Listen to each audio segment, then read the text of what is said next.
ஏய் மாஸ்டர், நீ எந்த ஜூஸ்னா வாங்கி குடிடா, ஆனா பிரைஸ் கம்மியா இருக்கு, நீ இதை மட்டும் வாங்கி குடிக்காதடா ப்ளீஸ்டா. ப்ரோ எப்படி ப்ரோ இவளை கரெக்டா சொல்ற? நிறைய வருஷமா லெமன் ஜூஸ்னு உருட்டிட்டு இருக்கா ப்ரோ, இவளெல்லாம் குடிக்கவே கூடாது. ஐயா நீ கூட எனர்ஜி ட்ரிங்க்னு உருட்டிட்டு இருக்க, உனதானே குடிக்க கூடாது. நீ தாண்டி உருட்டுற, சி நீ தாண்டா உருட்டுற, நீ தாண்டி உருட்டுற, நீ தாண்டா உருட்டுற. சி நிறுத்துங்க, நீங்க ரெண்டு பேருமே தாண்டா உருட்டிட்டு இருக்கீங்க.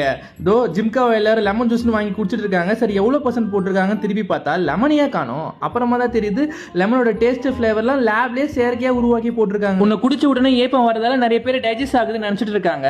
ஆனா உள்ள இருக்கிற கார்பன் டை ஆக்சைடுனால கேஸ் பில்டப் ஆகி வாய் வழியா வெளியே போகுது. இதுவே நிறைய பேருக்கு தெரிய மாட்டேங்குது. ஏப்பம் வந்தவே டைஜஸ்ட் ஆகுதுன்னு அர்த்தம் கிடையாது.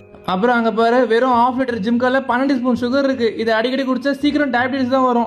நான் அப்பவே சொல்லல, நான் தானே எப்பயுமே பெஸ்ட். நீ யாரா இவன்? அடிங்க ஜிம்கா வச்சு அடிக்கடி குடிச்சா சுகர் தாண்டா வரும். உன்னை பின்னாடி திருப்பி இன்கிரிடியன்ட் லிஸ்ட் படிக்காம குடிச்சா பிரெக்னெண்டா இருக்கவங்க கூட கரு கலஞ்சிரும்டா. பிரஸ்ட் ஃபீடிங் பண்றவங்க குடிக்க கூடாது, சின்ன பசங்க குடிக்க கூடாதுன்னு போட்டுருக்கு. ஆனா பிரைஸ் கம்மியா இருக்குன்னு சின்ன பசங்க தானே வாங்கி வாங்கி குடிக்கிறாங்க. உங்கள ஹை கஃபைன் அண்ட் டாரின் இருக்கு. சோ இந்த பிபி பேஷண்ட்ஸ் அப்புறம் வேற ஏதாவது ஹெல்த் இஷ்யூஸ்க்காக டேப்லெட் எடுத்துட்டு இருக்காங்கன்னா அந்த டேப்லெட்ஸோட இது இன்டராக்ட் ஆக நிறைய சான்ஸ் இருக்குடா. சோ ஒரு டாக்டரோட சஜஷன் வாங்கி தான் குடிக்கிறோம். இது நிறைய பேருக்கு தெரியவே தெரியாதுடா. இதுல E129 ஒரு கலரை வேற போட்டு வச்சிருக்கீங்க. அனிமல்ஸ் வச்சு டெஸ்ட் பண்றப்போ பிளாடர்ல கேன்சர் வருதுன்னு ஜெர்மனி, பிரான்ஸ், சுவிட்சர்லாந்து சில கண்ட்ரீஸ் எல்லாம் பேன் பண்ணிருக்காங்கடா. அதை பத்தி நிறைய ரிசர்ச் போயிட்டு இருக்கு. அது நல்லதா கெட்டதான்னு எக்ஸாக்ட்டா தெரியாது. பாட்டில்ல கொஞ்சம் கெமிக்கல் இருந்தா பரவாயில்ல, ஆனா பாட்டில் ஃபுல்லாவே கெமிக்கல் இருந்தா என்னடா பண்றது?